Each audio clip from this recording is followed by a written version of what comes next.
আসসালামু আলাইকুম, সবাই কি অবস্থা, কেমন আছেন? ভিডিওটা সর্বোচ্চ শেয়ার করবেন। যারা জেনে না জেনে গণভোটে হ্যাঁ ভোট দিচ্ছেন তাদেরকে বলি, যারা মুসলমান তারা আপনারা হয়তো বলবেন যে আমি আওয়ামী লীগের দোসর হয়ে গেছি।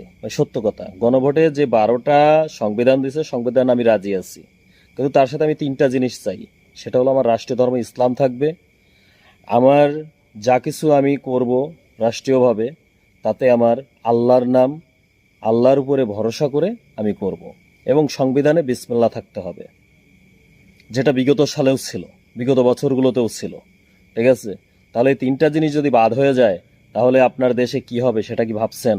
52% মুসলমান দেশে আপনার রাষ্ট্রধর্ম যদি ইসলাম না থাকে, তাহলে আমি কিসের মুসলমান হলাম? সংবিধানের 12টা সবকিছু আমি মানছি, হ্যাঁ না ভোটের। তাই আমি বলবো, যারা না বুঝে হ্যাঁ ভোট দিচ্ছেন তারা সতর্ক হয়ে যান, সবাই না ভোট দিন। যদি সংবিধান এটা চেঞ্জ করতে পারে, আরও 3টা জিনিস যোগ করতে পারে, তাহলে আমি হ্যাঁ ভোট দিব ইনশাল্লাহ। এবং ভিডিওটা সবাই শেয়ার করুন।